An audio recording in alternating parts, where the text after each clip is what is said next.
So Shivraj ಅನ್ನೋರು ಬರೋಕ್ಕಿಂತ ಮುಂಚಿತವಾಗಿಯೇ ಅವರ ಹೆಸರಿನಲ್ಲಿ ಇನ್ನೊಬ್ಬರು ಯಾರೋ ಮತ ಚಲಾವಣೆಯನ್ನು ಮಾಡಿದ್ದಾರೆ ಅಂತ ಈಗ ಪ್ರಶ್ನೆಯನ್ನ ಮಾಡ್ತಾ ಇದ್ದಾರೆ. ಬ್ಯಾಲೆಟ್ ಪೇಪರ್ ಅಲ್ಲಿ ಮತದಾನವನ್ನ ಶಿವರಾಜ್ ಅವರು ಮಾಡಿದ್ದಾರೆ ಕೊನೆಗೆ.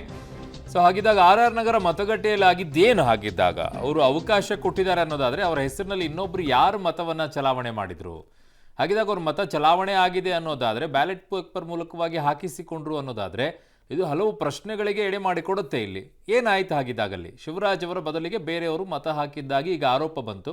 ಆ ಆರೋಪವನ್ನು ಮಾಡಿದ್ದಾರೆ ಅವರೇ, ಸ್ವತಃ ಶಿವರಾಜ್ ಅವರೇ. ಇದು ಆರ್ ನಗರದ ಲಲಿತಾ ಸ್ಕೂಲ್ನಲ್ಲಿ ಆಗಿರೋದು. ಹೋಗಿ ಕೇಳಿದಂಥ ಸಂದರ್ಭದಲ್ಲಿ ಅವರು ಬ್ಯಾಲೆಟ್ ಪೇಪರ್ನಲ್ಲಿ ಹಾಕಿಸಿಕೊಂಡಿದ್ದಾರೆ. ಇಟ್ಸ್ ನಾಟ್ ಫೇರ್ ಅಂತ ಕಾಣಿಸುತ್ತೆ. ಹಾಗಿದ್ದಾಗ ಅವರ ಆ ಮತವನ್ನು ಅಸಿಂಧು ಆಗುತ್ತಾ?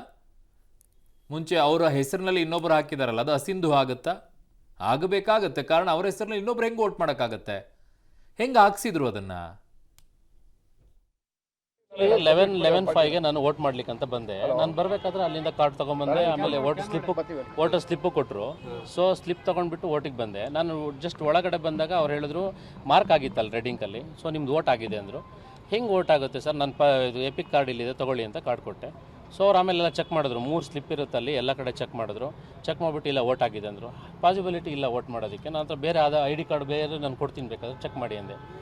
ಆಮೇಲೆ ಅವ್ರು ಯಾರೋ ಹೈಯರ್ ಆಫೀಸರಿಗೆ ಫೋನ್ ಮಾಡಿದ್ರು, ಕನ್ವಿನ್ಸ್ ಮಾಡಿ. ನಾನು ಆಮೇಲೆ ಕೇಳಿದೆ ಆ ಥರ ಹೆಂಗಾಗುತ್ತೆ, ಎಜುಕೇಟೆಡ್ ಆಗಿ ಈ ಥರ ಆದರೆ ಈ ಕಾಮನ್ ಮ್ಯಾನ್ ಕೇಳಲ್ಲ, ಅದು ಆರ್ ನಗರ ಅಂತ ಏರಿಯಾಗಳಲ್ಲಿ ಆಗುತ್ತೆ ಅಂದರೆ ಗಲಾಟೆ ಮಾಡಿದ್ಮೇಲೆ ಆರ್ಗ್ಯೂ ಮಾಡಿದಾಗ ಆಮೇಲೆ ಅವರು ಲೇಡೀಸ್ ಇದ್ರು ಮೇಡಮ್ ಅವರು ಫೋನ್ ಮಾಡಿಬಿಟ್ಟು ಹೈಯರ್ ಆಫೀಸರ್ ಹತ್ರ ಮಾತಾಡ್ಬಿಟ್ಟು